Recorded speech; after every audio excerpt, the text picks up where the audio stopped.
This week on Strong Arm Sports Podcast. Oh, man. Bro. Come on. Tibbs cannot be, and I know they some young bulls, but you cannot be playing these guys 40-something minutes a game, babe. That is absurd. We supposed to be the losers, but we winning though. They used to laugh at us, now we grinning though.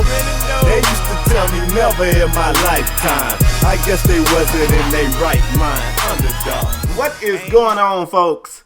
It is Super Bowl Sunday, yo. Right, Welcome man. to a brand new, exciting episode of Strong Arm Sports Podcast. We like to call ourselves the realest sport podcast in all the land, man. We give it to you straight, raw, uncut, no filter. This happens to be the first time that you are watching or listening to the show. I go by the name of K Spade, the prospect. And I'm your boy, Paris 57, and together we form Strong Arm Sports. Spade! It's Super Yes, Bowl sir. Sunday, baby! It is, bro. I'm turned. Hey, Spade, let me tell you something. I woke up this morning fired up, and not because of the Super Bowl, Spade. Spade, What? before we start the show, I got a strong armor topic in here. You wasn't expecting this. Yeah, okay. Yeah, okay. you wasn't expecting this. Spade, I wake up, I get an alert on my phone, homie, and it wasn't no good alert. I get an alert, and we don't got to spend a lot of time, Spade. I just want your thoughts real quick, because I know how I feel. I wake up, it say Cowboys plan to, listen, let me get it right.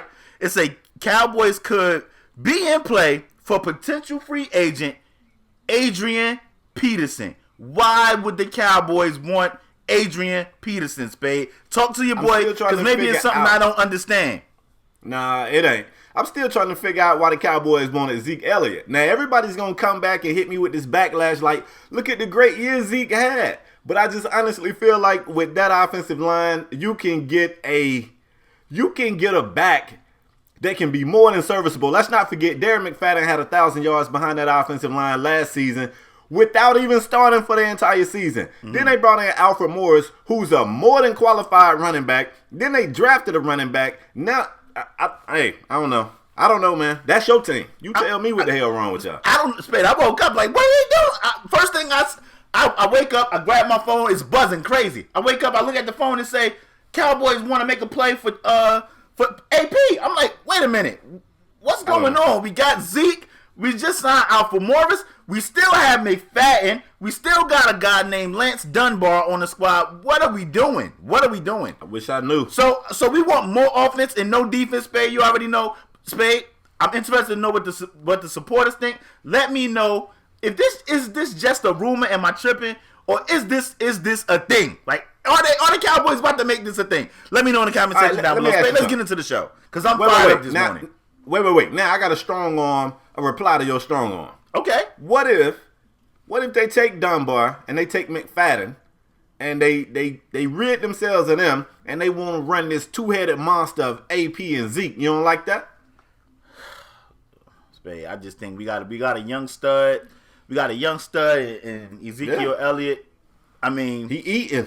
Yeah, I know. he eating out there. I don't think we need to bring in a guy such as AP to stunt his growth, even if he is just gonna spell him.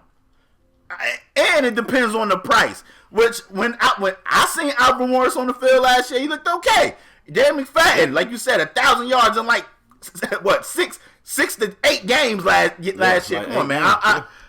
We need some defense. We didn't lose to the Green Bay Packers because we couldn't score. We lost because we couldn't stop them. We need defense. Damn sure didn't lose because they couldn't run because Zeke was eating. Yeah, so. But anyway, man, we got this great show, man. It's Super Bowl Sunday. These guys want to go eat their wings and they queso and they. I apologize, everybody. I'm fired up this morning. Spade. What's up with this guy, y'all? I want to start in the NFL, and we ain't talking Super Bowl first. I want to talk about the Hall of Fame snubbing Terrell Owens again. If you guys didn't know, Terrell Owens is upset, and I'm upset with him. Man, T.O. is upset he didn't make it into the Hall of Fame for the second straight time. He said the process is flawed, Spade. Spade, give me your thoughts, because I already know how I feel. I got some tabs pulled up right here. And should I go first? Yeah, you probably should. Go ahead. Spade, let me see. First of all, let me tell you something. Let me tell you guys, T.O. played 15 years in the league, and T.O. has only played 1, 2, 3, 4, 5, 6 seasons when he didn't, and one of those seasons was his rookie year, 6 seasons without having 1,000 yards. T.O. has 1,078 catches. He's like in the top 5, if not top 10, in every receiving category. I don't understand how they keep snubbing T.O. Now, Spade, let me talk some facts to these guys. Because I know some people want to ask me, well, who do you not put in? I'm going to tell you who. You don't put in Terrell Davis. Don't put Terrell Davis could wait. Terrell Davis could wait. Like, he got to go in at this moment. To me, Terrell Davis only had, and I know, like, from that time span, he was magnificent. Terrell Davis, to me, only had 3 good seasons. He only played, like, 7 years. Ooh. He only had 3 good seasons, and that was the back-to-back years when they won back-to-back, and I think it was 97, 98. He had 1,700 rushing yards, 15 TDs that year. Then he did have that 2,000-yard season and 21 TDs. He also, the year before that in 96, he had over 1,500 yards rushing and 13 touchdowns. But other than that, TD has been mediocre. He was mediocre. Ooh. Like, let's be honest. If you want to argue because of that short span, he was so great that you want to put him in the Hall of Fame, then I'm okay with that. But he don't have to go in this year. You can't put Terrell Davis in and not put Terrell Owens in. And I know somebody going to say, well, Terrell Owens messed up a whole bunch of teams. But look at these numbers. Not only that, but you know somebody else that could have waited.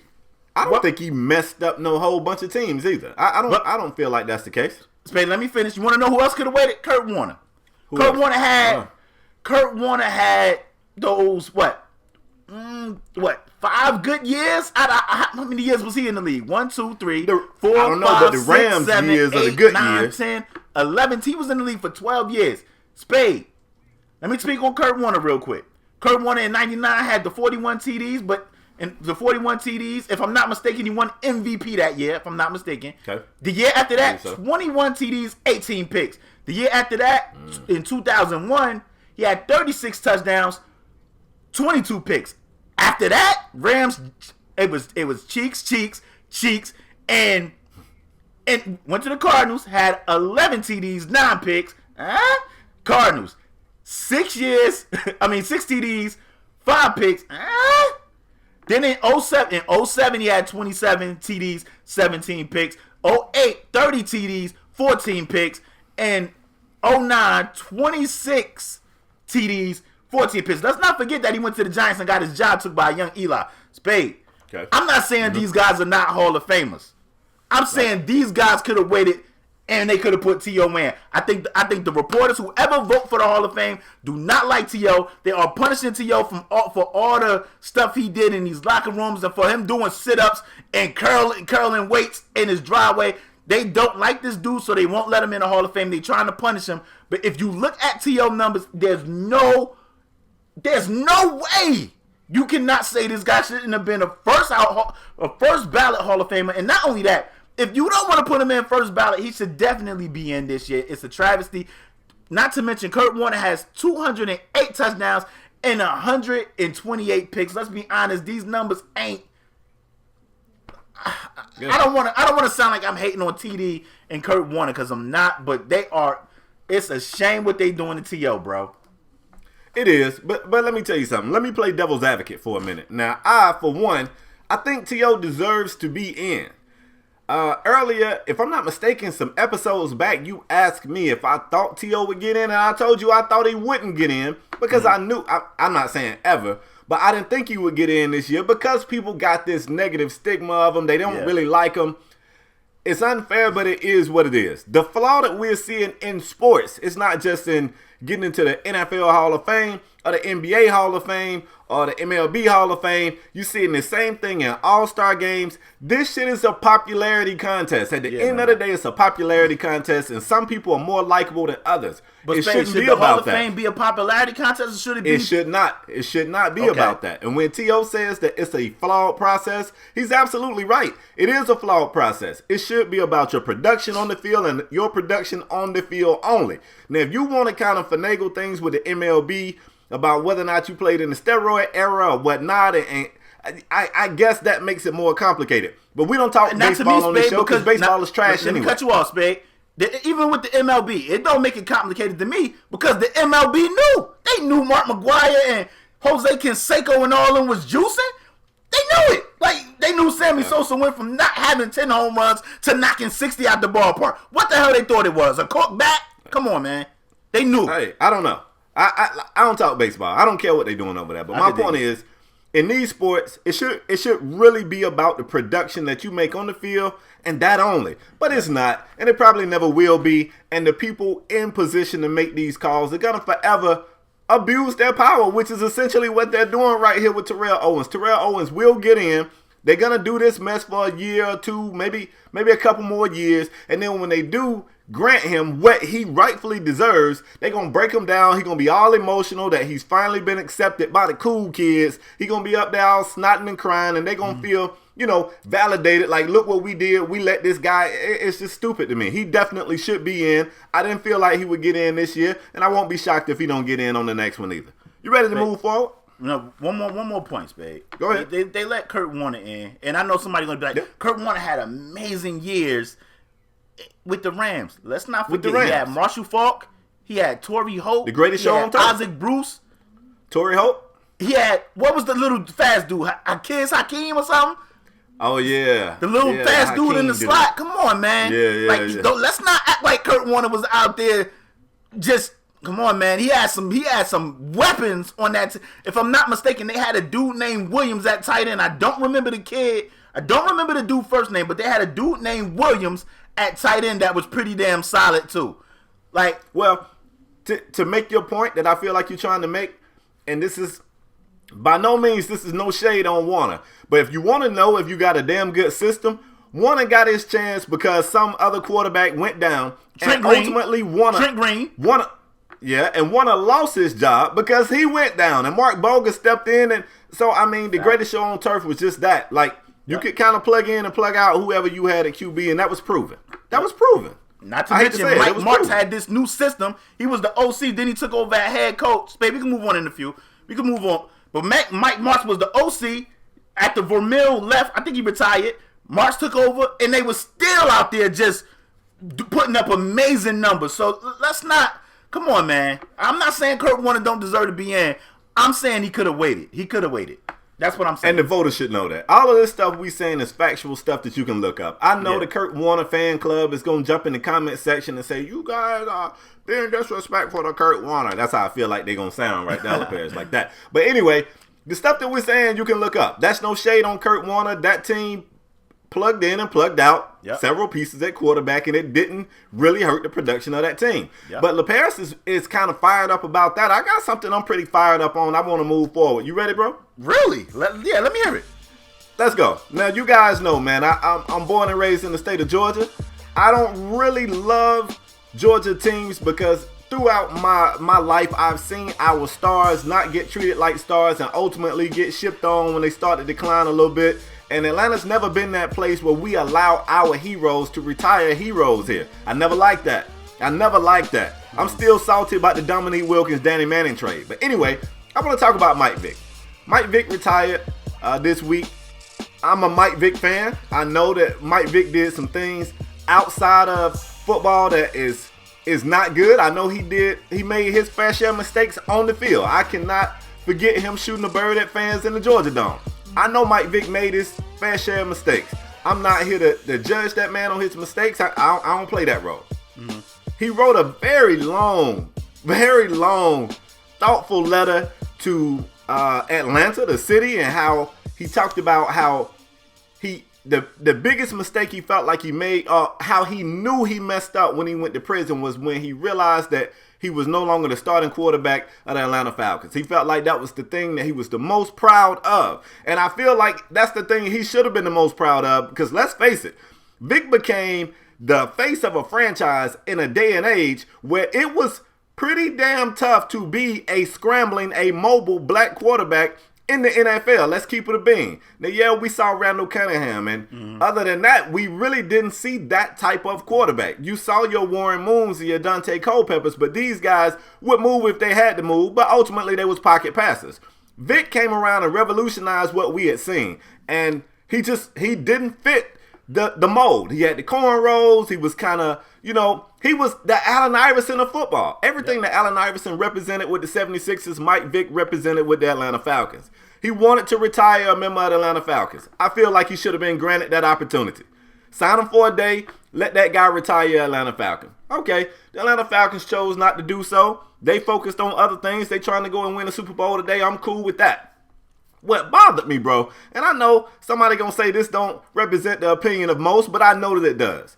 I was doing some research for this show. I was reading about Mike Vick saying that he knew it was time to retire when he didn't get a phone call from the Minnesota Vikings after Teddy Bridgewater went down with his injury. He said that he felt like they could have signed him for the low. It ain't like he could have came in demanding big money. They could have got him for next to nothing, and he felt like him and AP could have been dynamic together.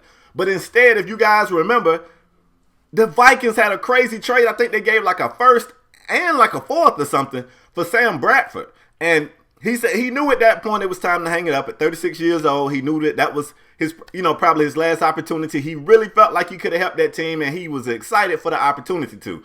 And I started to read the comments, and all the comments was, oh, well, this guy's a dog murderer, this guy. And I said, it is crazy as hell to me that Mike Vick did federal time, bro. He didn't go to your local overnight jail. He did federal time for his crime. He got out. He became an advocate against dog fighting and doing things wrong with that. And I love dogs. If you don't believe me, go to my Instagram. My dog got an Instagram account. Mm-hmm. I love dogs. This man did a crime, served the time, became an advocate, and was a model citizen after he got out. And people still will not let him live it down. However, you got some quarterbacks in the league who escaping rape charges left and right, like they escaping sacks in the pocket, and people still flock to the stadium to support these guys. Now, I'm not going to paint the picture of what I feel like the difference is between these two players. I'll let you go ahead and run with that on your own. But, bro, I hate that Mike Vick career ends, even though I'm not saying he could go and lead the Vikings to a Super Bowl. That's not at all what I'm saying. I hate that no team in the league feel like this guy is at the least bit qualified to stand on the sideline and hold a clipboard. And I hate that the Falcons wouldn't even let this guy retire a member of the Atlanta Falcons. How you feel about this, bro? Because I'm kind of pissed about it. Spade, first of all, I want to say Mike Vick is one, if not the, but definitely one of the most electrifying players that ever entered the NFL. No doubt. Ever. I want to say, can't debate. I kind of figured, and when Atlanta let Mike Vick go when they got Matt Ryan, I knew Atlanta wanted to disassociate themselves with Mike Vick. So Mike Vick coming back to retire with Atlanta, I just had a feeling that Atlanta didn't want none of that. They didn't want no parts of that. And I'm not saying they shouldn't have. I'm saying Atlanta don't want no parts of that. Now let me just explain something about federal time. Let me explain something about that. When you do a federal crime, that means you have to do 85% of that time. So ain't like Mike Vick went to jail and only spent 30 days. Like Mike Vick went to jail and did 85 at least 85% of his time, at least. When you got, I hate to bring him up, but it was a guy that sexually assaulted a young lady over there at Stanford and got like 30 days because the judge was like, I don't think he's suitable to handle jail. Like, come on, like. Yeah, it just don't. I think he was a swimmer or something. It just don't sit right with me. And I mean, everybody's okay with that. Like that doesn't sit right. And with you will me. never hear about it again. You never hear about it again. That just don't sit well with me. But let me tell you something, man. Mike Vick, Mike Vick has been ever since he got out of jail. He has been. If I'm not mistaken, I could be wrong. Somebody want to correct me. I think Mike Vick is like in cahoots with Peter. Like Mike Vick may do free promotion or something for Peter now. Like he works with Peter. Like what else do people want? Like I'm not saying you don't have to forgive him. You don't have. I mean you don't have to forget. But come on, man, you gotta forgive the guy. People has done way worse crimes. Way worse. And I mean people still love these guys. And like you said, Space, still go support them. And not just that one, not that one incident with Big Ben. I can name numerous incidents when people was like, "Oh well," it seemed like when you're a certain shade, like people was in the comment section. Spade, I read the same thing you read. People was in the comment section saying, "Oh, him and Mike Vick and AP, you got a child beater and you got a dog killer." Come on, man. Come on. Yeah. Like Mike Vick went to jail. He went to jail. That man went to prison. He ain't go to jail. He went to prison. I knew Atlanta wouldn't bring Mike Vick back. I think Mike Vick is one of those. He's always going to be one of my most favorite players. He cooked with Philly. I don't think came out of prison and people cooked don't with want to Philly. associate themselves with Mike Vick, Spade. Like if it wasn't for Mike Tomlin said I brought Mike Vick over here because I was a fan of Mike Vick. If it wasn't for Tony Dungy, no team in the league would have even given Mike Vick a shot coming out of prison. And that's okay. It's gonna be some people to say I can't forgive or I can't forget, and everybody's different. You know, and you got the right to feel however you feel. Bro, my thing is this. Mike Vick, you was far from perfect. You had your flaws on the field and off the field. Even in your play style, you had your flaws. I'm one of those people who people love talking about second chances and stuff, and that's something that's cool to say until it's time to actually do it. And then people are like, whoa, I don't want to, you know, if this is, I'm really about second chances. I was appreciative to Tony Dungy that he reached out and mentored to Mike Vick. He kind of broke it in the deal where he was given a chance with the Eagles. It was a very serious chance of Mike Vick winning MVP that year with the Eagles. If I'm not mistaken, I think did Brady or Manning win it that year? One of those guys won it. But I think Vick finished second in the running for MVP, coming back off of that hiatus. Tremendous talent. He's forever going to be one of my favorite players, and I just think it's a shame that regardless of what, like, in the eyes of many, it's nothing he can do. Like, he committed a crime that he can never, ever, ever be, you know, exonerated for. It's just crazy. But anyway, we can move forward. I just want to ask you one more question, Spade. What about, it might be some people in there that's like, I'm good with giving Mike Vick a chance. I'm good with giving Mike Vick a chance. I'm not saying now. I'm talking about, you know, in the past. I'm good with giving Mike Vick a chance. But after I seen him with the Steelers, you know, he didn't look that good with the Steelers. And I mean, the Steelers got some weapons over there. I just don't think he's good enough. You're good? You okay with that? I'm okay with that. But I mean, who's the other quarterback on that team? Not Big Ben. Not Big Ben. The other one. Landry Jones. So did they see enough from Landry that they okay with him keeping his spot? I mean, because both of those reserves look like trash when Big Ben went there. You can't look around Neither the league one of those and guys say look it's good. better quarterbacks than Mike Vick. Oh yeah, it's better quarterbacks than Mike Vick. It's worse quarterbacks than Mike Vick too. Yeah. That's all I'm saying. Yeah, if you're convinced that you can look at these NFL rosters and you can go 3 deep at QB, and every one of these teams at 3 deep got somebody that's better than Mike Vick, then I don't even respect your opinion. I mean, like if you can sit here and tell me that every team it was a merry-go-round with the Jets. I'm just saying. Yeah. Spade, let's move on. Let's move on. It's gonna be a fiery show, man. Because I don't really feel like pulling no punches. We're gonna get into some fun stuff too. But I mean, I woke up this morning hot. But anyway, Spade, let's move on. Last night they handed out some NFL awards. It was kind of a good thing that we waited to do the show because we would have missed it. Yep. So Spade, they handed out some NFL awards. I wrote down a few, Spade. Let me just tell you what happened. All right. So my boy Dak Prescott beat out Zeke Elliott for Rookie of the Year. If you guys didn't know, both of those guys was on stage, and Dak Prescott said, do anybody got a knife? I want to cut the award in half and get half of this to Zeke. He was like, I think both of us deserve it. I think, in my opinion, Spade, I told you, I would give out Cole Rookie of the Year. Both of those dudes played huge. Joey Bosa also won Rookie of the Year. Matt Ryan won MVP. Jason Garrett won Coach of the Year. Khalil Mack, Defensive Player of the Year. And Jordy Nelson, Comeback Player of the Year. Spade, you got a problem with any of these awards? Yeah, I do. Oh, Lord. Talk to me. No, I do. I mean, I don't know how Coach of the Year don't go to DQ. Who? Oh, Quinn? Yeah, I just honestly don't. I don't see how Coach of the Year don't go to DQ. Nobody. I mean, granted, you can look at the Cowboys and say, man, they did it with 2 rookies. So I guess ultimately I don't have a big problem with it. But I mean, damn, nobody even had the Falcons making the playoffs at the start of this year. So I don't know how the hell DQ don't get it. That's just my opinion. Everything else I'm okay with. I want to say that I'd have given that to DQ. I think Dan Quinn would rather have a Super Bowl than Coach of the Year, but I get your point. But I think your boy would too. Either one of those coaches would rather have a Super Bowl. I don't know, Spade. Why it gotta be one or the other? Why can't get both? No, Jason Garrett wants the Super Bowl. I'm trolling. But I was going to say, shut up. I don't have a problem with. I mean, Khalil Mack. Wow. I mean, what more can we say about Khalil Mack? I mean, Jordy Nelson, coming off the injury that he had, I agree with comeback player of the year. I'm good with Jason Garrett, and I'm not being biased. I'm good with Jason Garrett, but if they had gave it to Dan Quinn, I mean, you wouldn't have got any argument from me. Matt Ryan, MVP. Matt Ryan had a phenomenal season, Phenomenal man. year. Golly. Yeah, I felt like it was between him or Brady. And I know a lot of people felt like Brady missing 4 games hurt his chances of winning. And I don't have a problem with Matt Ryan winning that award at all. This is definitely his year. I just One wish more, Matt. I wish it would have One been more. co-rookie of the year with Zeke and Dak, because I think both of them had this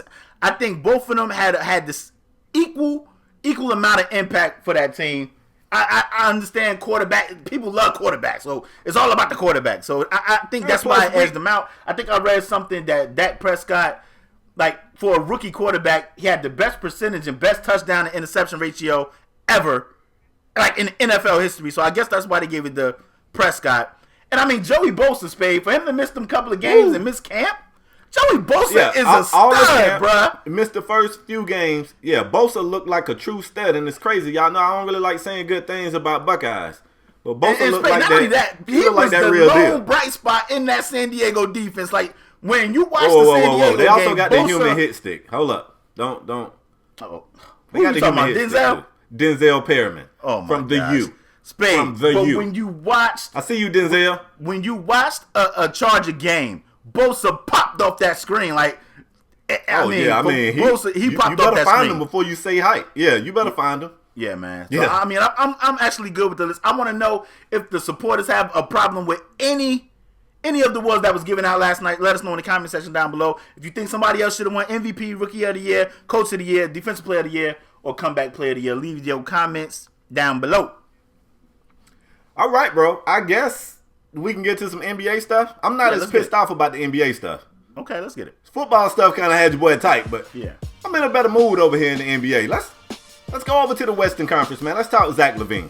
Okay. Zach Lavine had an injury. They came out and said he's going to miss the rest of the year. I got some numbers here. Zach Lavine is having his best year so far. This is his 3rd year in the league, and he has raised his point per game total. Check this out. From 10 points a game to 14 points a game to 19 points a game this season. Now, his 3-point percentage has done the opposite. It has somewhat moonwalked. Nothing major, but his 3-point percentage has kind of dropped a couple of points every year. Other than that, man, you can look across the board, and this kid was definitely having his best year. And I feel like this was the year that he was turning the corner. We know he's crazy athletic. He was kind of mixing in a nice little pull-up mid-range with it as well, and he was looking like the guy that you got to scheme against. How does this impact his team? Is it time to activate tank mode for him? What do you think? Spade. I mean, he still got some pieces over there. I want to say, people not going to like what I got to say, Spade. Uh-oh. They're not going to like it. Uh-oh. But this is Tom Thibodeau's fault, bro. This is his fault. Oh, man. Bro, Come on. Tibbs cannot be, and I know they some young bulls, but you cannot be playing these guys 40-something minutes a game, Spade. That is absurd. This is one of the reasons why they said the Bulls at the end of the season, the Chicago Bulls I'm talking about, they fell off at the end of the season because they was exhausted because Tibbs played these guys so many minutes. And Spade, you cannot play 40 minutes and don't think these guys aren't going to break down. 40-something Right. minutes a game. Him, Wiggins, and Karl Anthony Towns, Spade, are playing 40 minutes a game. Absolutely right. I I got his numbers here. His rookie please year. don't get it messed up. I love Tibbs. I still wish Tibbs was my coach over there in Chicago. But Tibbs got to get the rotation together over there, man, or he going to kill these young guys, Spade. Before the season start and they hire Tibbs, I was like, I like their hiring. But I hope, I said this on our show, I hope was Tibbs excited. don't run these guys into the ground. Yeah, I remember. Spade, you cannot play these young guys 40 minutes a game. Either get some pieces so you feel more comfortable with the rotation. But Spade, like Zach Lavine is out for the season with a knee injury, and I think it's because he's playing too many minutes. Karl Anthony Towns, 40 minutes. Wiggins, 40 minutes. Just look at their last 10 games. These guys playing like 41 minutes. That is absurd, yo. That's basically the whole game. That's the whole game. He was averaging 37 minutes a game. Now, let me play devil's advocate. This kid is 21 years old. I get it, Spade. I get it. He's 21 years old, man. When I was 21, granted, I was not playing in anything near the NBA. Let me say that. But at 21 years old, man, we was just playing pickup ball for hours. We would play for hours. I get it, Spade. And there was no timeouts or substitutions or anything. And they make millions of dollars. I get it. But just saying. But I agree. I'm looking at his numbers. He went when from you a coach, 25 a GM, to 28 to 37. Yeah, man. When you a coach or a GM, Spade, I get it. You want to win right now. You want to win, but when you got young pieces like this, you're supposed to be thinking next 5, next 10 years. And a knee injury for Zach Lavine right now, I'm not saying he can't bounce back. Modern medicine prove to you that these guys could return. But do we lose a step? Do we lose some of that athleticism? I don't know. Like, I just think you can't play these guys. And I love Tibbs, yo. I love Tibbs, Spade. But you cannot play these guys these amount of minutes, man. They are, and I think they got. Let me tell you this. My last point, Spade. I think they have. I don't want to say great. I think they have good pieces over there that these guys can play 32, 35 minutes. Like extras. I mean, I like Shabazz Muhammad. They say you're on a trade block, but you know what? I'll play him and showcase his ass. They got. I think his name is like Belicia. I think that dude that dude can shoot. That dude can shoot, man. They got Dunn. They got Tyus Jones. They got some pieces over there. I hate to say it because I love Tibbs, but I think this is Tibbs' fault for playing those guys that amount of minutes. That they play. Let me tell you something. Now I'm a FanDuel DraftKings guy. I play a lot of fantasy, and you want to know why I play Zach Lavine, Wiggins, and Towns? Because you want to. They always on the floor. They always on the floor, Spade. They play a ton of minutes. I like dudes that play minutes. They play a ton of minutes. Well, now that Zach Lavine is out, Spade, I think Wiggins and Towns minutes go up. I think it goes up. Let me ask you this.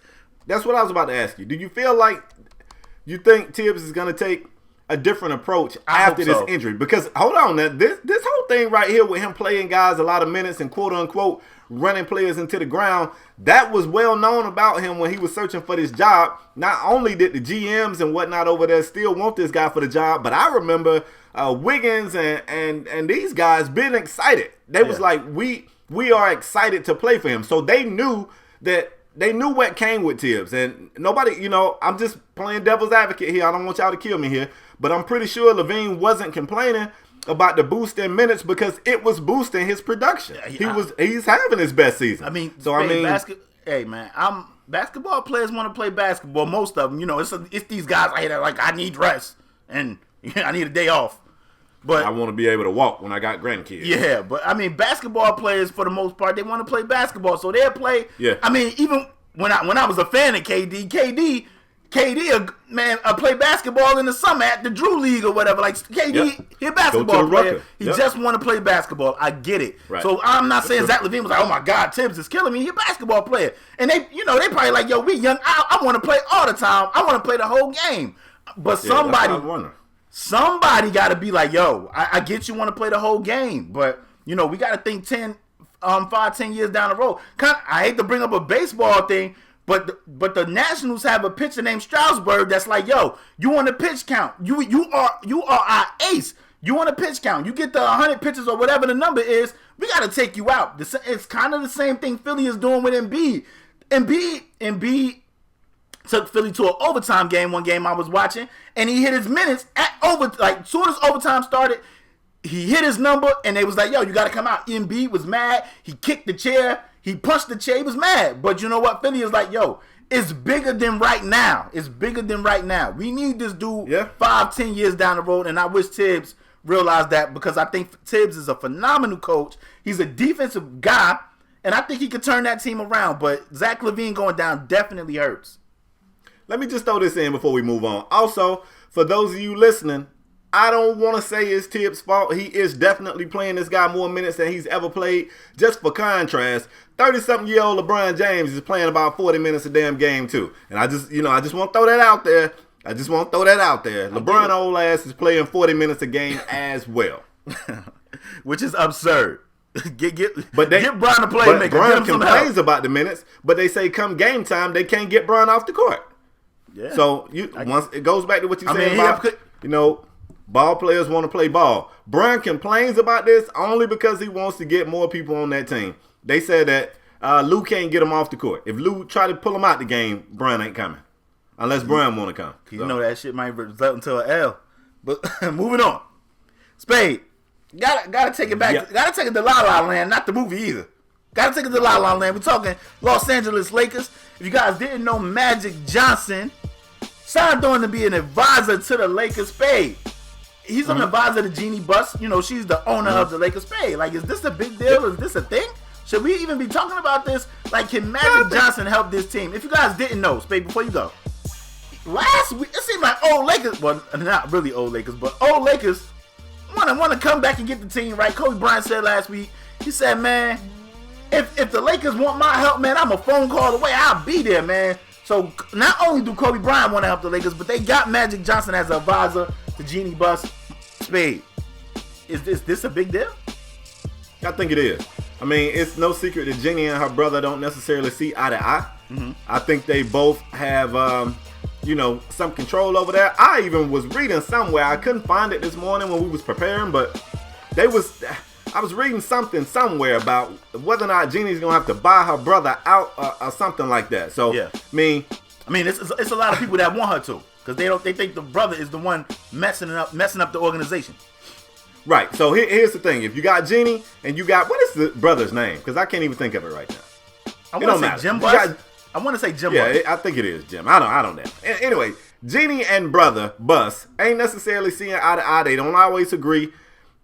I know that Jeannie's grown up around the Lakers and basketball, but you got to respect the basketball mind of Magic Johnson. I think it's a good thing. You bring them in. They got some young pieces. They show flashes. And yeah, I think he really could help.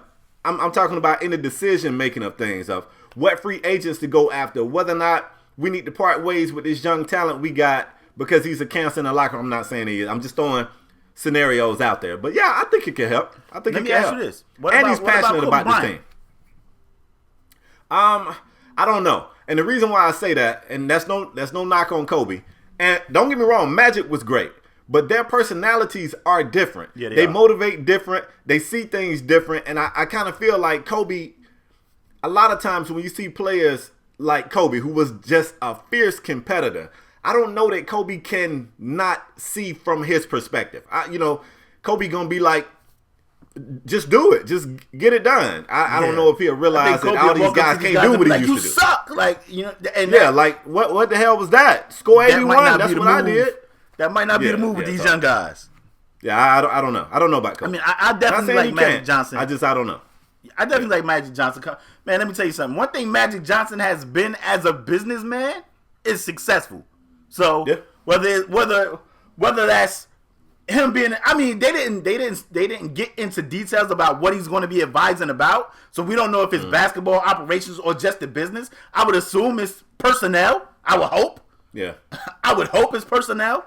But, I mean, whether that's, whether it's trading, keeping, getting rid of, signing, I think it's a good thing, man. Whenever Magic Johnson, it seems like whenever Magic Johnson is around an organization, it seems like the organization just automatically gets better. Like, look at the Dodgers. The Dodgers, they sold the Dodgers to Magic, and if I'm not mistaken, they went to the NLDS or the World Series. They were somewhere in the playoffs when they wasn't there for years.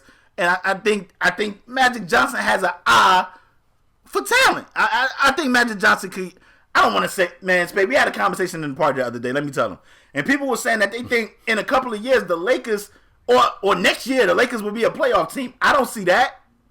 Do you? Nope. Even with Magic Johnson?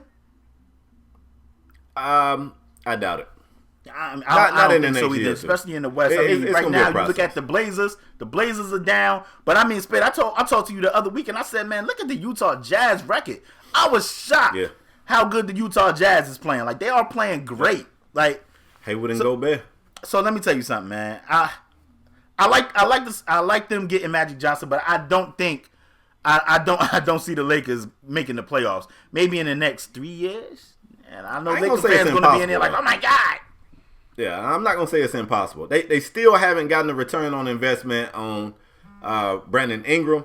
Once he turns the corner, he's a young player, man. And I feel like All-Star Weekend, I don't think he's doing anything in All-Star Weekend. I would definitely encourage it. Maybe Magic is the person who could encourage it. Put him in the dunk contest. Skills challenge, something. And something to just give him that kick up and that boost in confidence. Or it could be the little summer league going into next season. You just need something to give them that confidence boost, help them turn the corner, and who knows what type of impact that could have on that team. So I'm not going to say it's impossible. If I'm not mistaken, I think he's in the little rookie game they be having during the All-Star. Yeah. I think he's in that game. I don't even know what they call that anymore. Me neither. They done changed the name so many times. But Spade, let's move on. All right. Well, I kind of told you guys that I wasn't pissy about nothing in the NBA, but I might be a little bit pissy about something. I know y'all like when I'm up here pissy about something. Let's talk about Charles Barkley.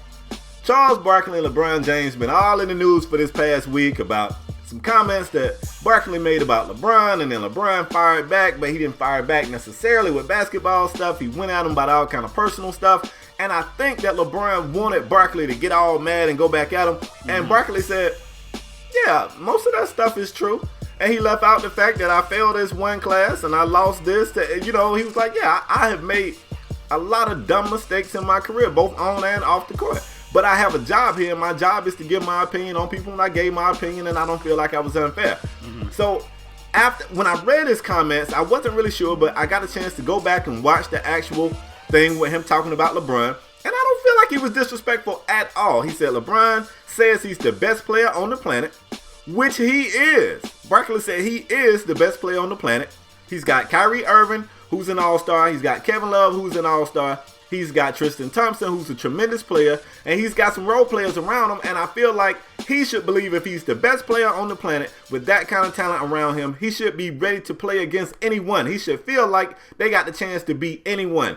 But I feel like LeBron wants to be the favorite. He never wants to play on the underdog team. He wants to be the favorite every year. Yeah. Well, somebody said to me, well, I don't feel like they was the favorite last year.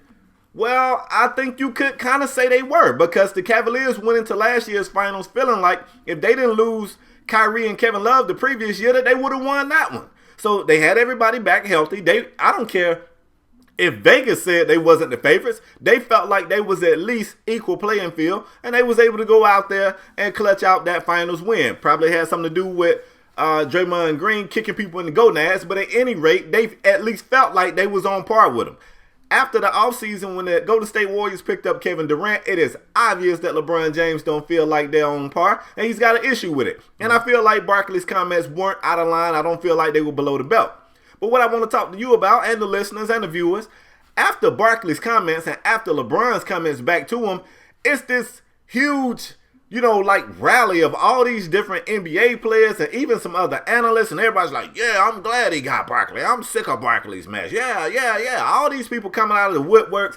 D-Wade talking about, I'm glad LeBron finally said something. LeBron been needing to say something. D-Wade, I don't know if you see that damn fire behind you, but shit is on fire right behind you. You ain't got time to be talking about what the hell LeBron got going on. Better turn around and grab your ass a water hose or something. Put out some of them fires in your locker room. Draymond Green just came out and said, anytime somebody says something about Barkley, I'm glad. Barkley ain't never won no championship. He ain't got the right to talk about championships. So I did some research this morning, bro, because I couldn't understand why Draymond was so pissy. Why is Dre so pissy? So I started doing some research, and you know what I found? What you found? I found Barkley banging the cannon on Kevin Durant for going there. And that's why Draymond is pissy. So everybody who's pissy at Barkley probably has said something about one of their teammates or something that they've done, and they ain't really had the opportunity to come back at them, and they just jumping on the bandwagon. How you feel about this backlash that Barkley's taking, though? Like, a lot of people speaking up about it. Which I said earlier in the week when we was talking, I said, man, people is upset with Charles Barkley, man. And let me just say this, man. The disrespect that you have to win a championship to talk about sports, to do a job, is absurd to me. First of all, if anybody have the credentials to talk about sports, it's Charles Barkley. Dude, a Hall of Famer, like All-Star, like top 50 NBA player. Come on, man. Like the reason Charles Barkley didn't win a championship wasn't his fault.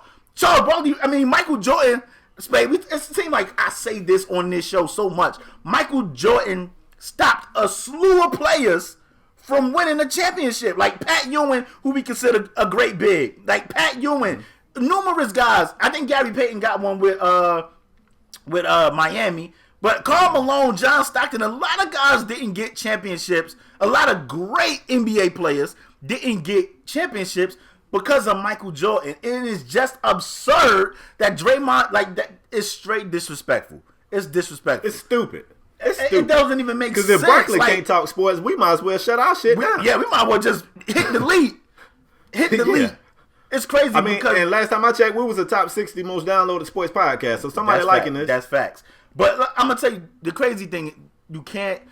Charles Barkley said these NBA players now are sensitive, and I totally agree. And it's probably because of all the social media. Because maybe back then they were. I mean, I was a younger guy, so I ain't pay that much attention. I watched the game and went to sleep. I was a kid, but maybe back then they were sensitive too. But it wasn't all this social media, so it wasn't like, oh well.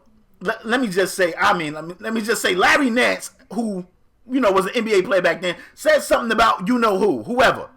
And it wasn't circulated around the globe like it is now, so it's magnified to a enormous amount. You know what I mean? Right. So everybody's like, "Oh my God, Charles Barkley, did you see what?" And it's like it's getting viewed hundreds of millions of times around the world, and I think it get players more in their feelings.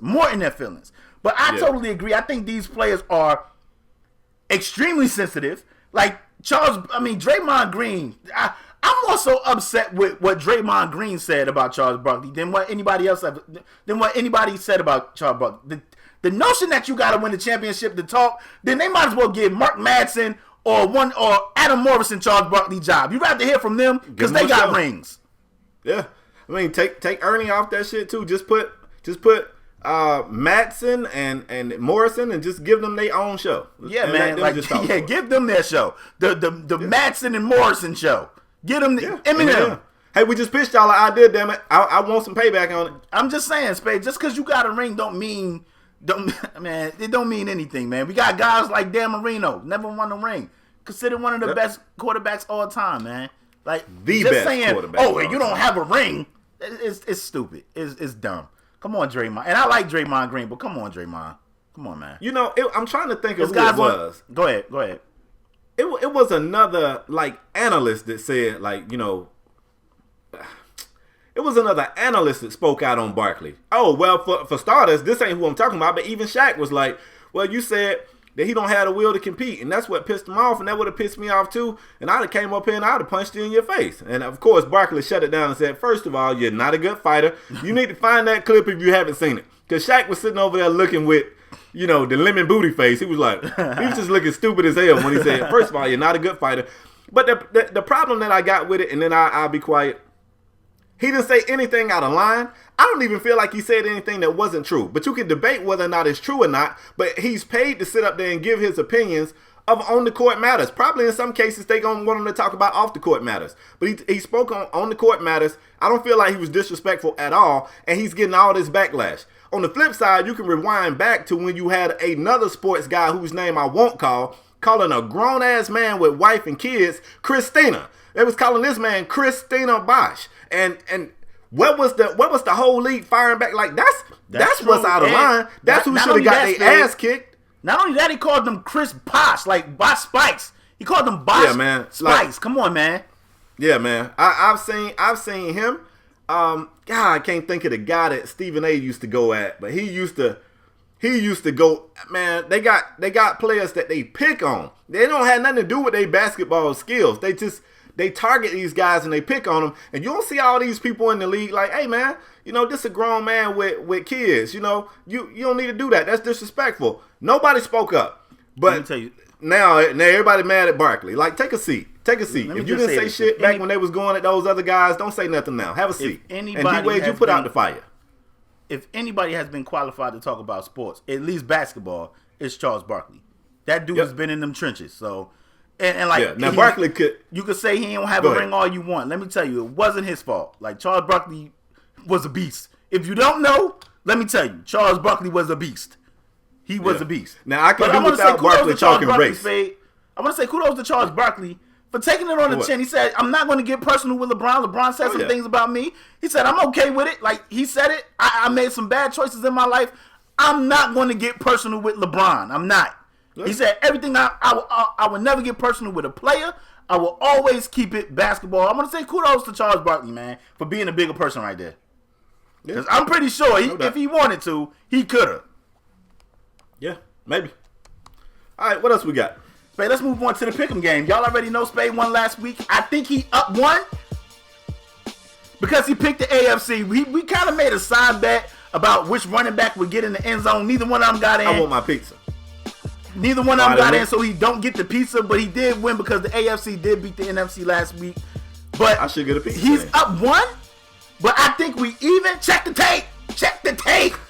Check the tape. I think we actually equal. I think we tied. But for SAS purposes, I'm gonna say he up one. But I think y'all should check the tape. Spade. No shock. Yes.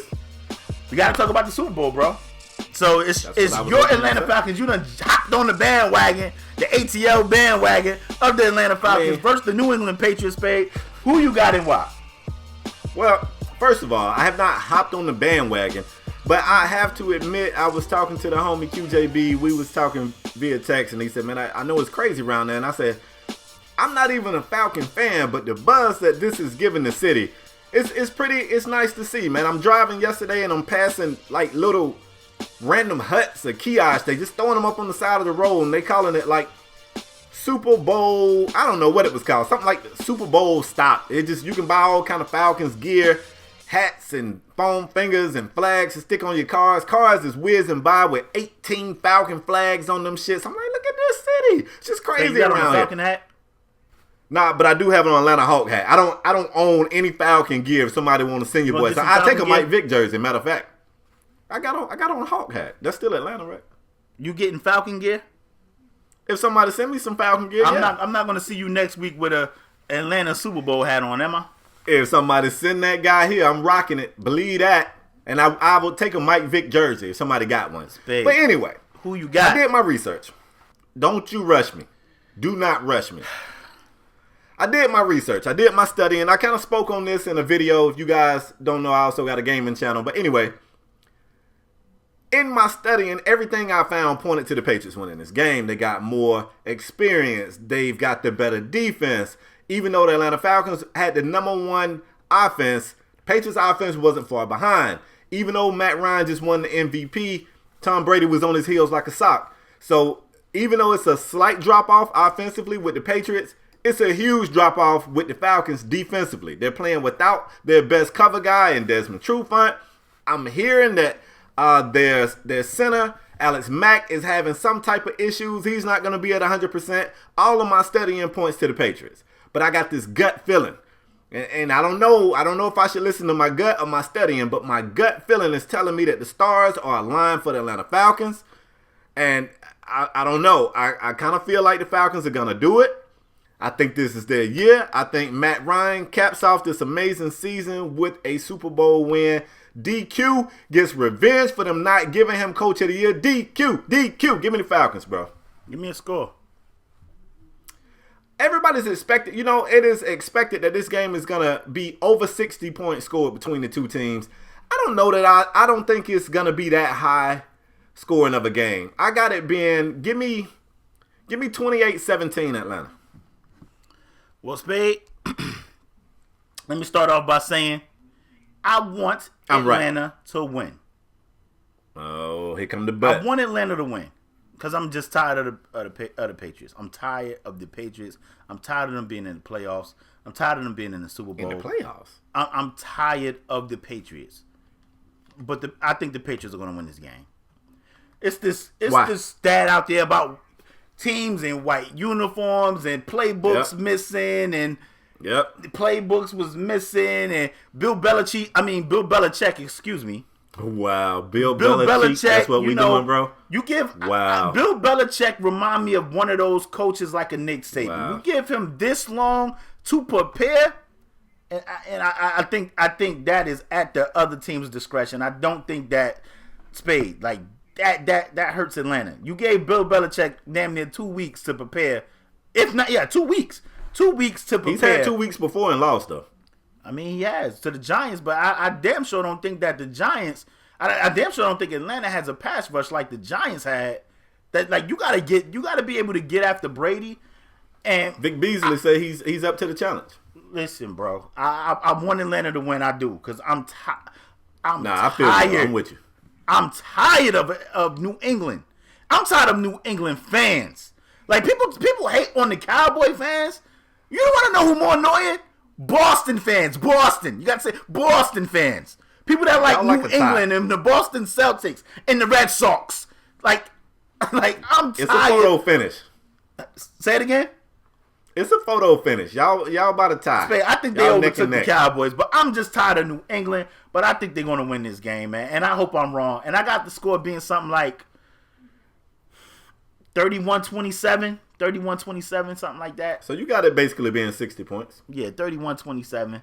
But I hope you know what? I hope I'm wrong. Because I would love for Atlanta to beat the brakes off them like they did Green Bay. I definitely. All my research said Patriots. I'm just going with a gut feeling here. Yeah, but I think that's why I'm the best pick'em game participant this show has ever seen. Which is why I'm mad. I won't even be mad. I'm going to be in my house tonight cheering for Atlanta. I'm going to be in my house tonight cheering for Atlanta. In your house? Is it too late for you to catch a private plane? Come down. We having a little Super Bowl shindig. SAS, we need a plane sponsor. Hit us up. We need a plane. Jet sponsor. Hit us up. But Spade, I'm going to be here tonight cheering for Atlanta, but I think New England going to get the dub, man. And I mean, Spade, I tell you this thing about college, what I tell my professor. They'll say, oh, blah, blah, blah. And I'll be like, well, that don't sound right. You know, I've been living off life experience for a long time. But I'll be like, for test purposes, what's the correct answer? So I want to say I want Atlanta to win the game, but for pick'em game purposes, I'm going with the Patriots. I can dig it. All my research pointed to that too. I'm just gonna hope that my gut feeling is right. DQ. Yeah. Don't let us down, man. They selling your flags all up and down the damn street. It's gonna be. I don't know what Atlanta gonna do with all these flags if they lose. That's what I'm really concerned about. But I guess we can go into the last segment of the show. Y'all gonna make blankets, But I want to know what they leave in the comment section down below. Who's your Super Bowl pick? Let us know. Go ahead, Spade. And I want to score. Don't just tell us who you got winning. I want to score too. Okay. But anyway, last segment of the show. I know you guys are probably on your way to Super Bowl parties right now. Listen to this mess in the car. Get you some earbuds. You don't need no earbuds. Ask for the aux cord and play this joint and let everybody hear. Anyway, last segment of the show today. We call this a Strong Arm Performer of the Week. This is a very important segment, man. We basically give out Heisman Awards. This is the Heisman of podcast. We give this award away twice a week. Well, I give away one. The Paris give away one. Just not to a female for some odd reason. But anyway, we give this award away to a male or female who raised his or her level of play to ensure that their team got the victory for that game or week. LaParis, you on the hot seat. Who you got and why? We know it's not a girl. I was watching Sports Center this morning. Okay. And first of all, I want to say this is Chris Berman's last NFL primetime show, NFL countdown show. He's going to be leaving ESPN, like the NFL part of it. He's probably going to be like upstairs, behind the scenes, whatever he's going to do. But Chris Berman, we won't be seeing Chris Berman on our TV no more. And I was going to give Chris Berman my Strong Arm Performer of the Week. But I know how you do. You be like, oh, you're going to take the easy road out. I just want to say thank you, Chris Berman, for making sports enjoyable for me. And probably Spade as well. I think we all going to remember Chris Berman as being the Swami and what? All that crazy stuff, rumbling, bumbling, stumbling, that is Chris Berman. Back, going like that's Chris Berman. And I want to thank Chris Berman for a great career and for making sports enjoyable for me. But Chris Berman, you're not my Strong Arm Performer of the Week. Are you trying to slick do 2 Strong Arm Performer of the Weeks? Because that's what it sounds like. No. He's not my. I just felt like us being sports fans, us being sports fans, we had to pay some homage. Okay. But my Strong Arm Performer of the Week goes to Tim Hardaway Jr. Let me tell you what this guy did against the Rockets, Spade. Your boy, James Harden, who also went wheels in that game, but they lost. He did not do that against James Harden. Don't say that. Bro, he did it against James Harden. James Harden defense was trash. But but Tim Hardaway Jr. versus the Rockets, he had 33 points, Spade. 23 in the fourth quarter. They was down like 20 points. And Tim Hardaway said, everybody move out the way. I could have also gave it to Dwight, who had a monster game against his former team. But Tim Hardaway Jr. had 33 points. 23 points in the fourth quarter, Spade. He had 6 boards, 3 dimes, 1 block. He shot 12 of 18. Tim Hardaway Jr., for that performance, bro, and for doing it against James Harden, Tim Hardaway Jr., you are my strong arm performer of the week. Tim Hardaway Jr. Pretty deserving. I always liked this game. I liked him when he was with the Knicks. Like this game. Yeah, me too. I don't know why they let him go, but go ahead, Spade. That's pretty good performance. I'm going to come through here and I'm going to do something that probably should have been done a long time ago. All right? Okay. I'm going to give this award to a little dude that's just been on fire. We got this saying. Shout out to the homie Nate.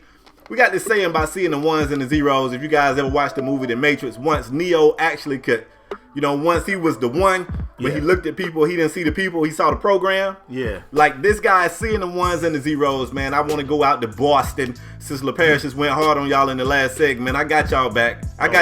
Y'all ain't worse than Cowboys fans. I got you.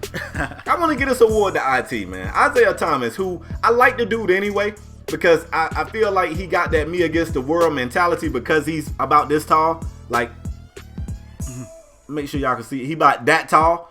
But this dude's been on fire. Now, I was hard on him. He kind of gave my Miami Heat hell earlier in the year, but, the Dragon wasn't there, and he finished the game with no assists. I gave him a hard time about that. But what he's been able to do, not only to help his team get wins, but like Tim Hardaway Jr. did in the fourth quarter of these games, it's just amazing. So he had several good games last week. His whole week was really on fire, but I want to talk about his game against Toronto. Him and Kyle Lowry went back and forth. It was an epic game, and he had another big fourth quarter to, spearhead his team to the win. He finished with 44 points. He had 7 assists. He had 4 dimes, and if I'm not mistaken, I want to say he scored at least 18 in the fourth. I didn't write down how many he scored in the fourth, but Isaiah Thomas is playing out of his mind, and he's got some people saying that he is now in the MVP conversation.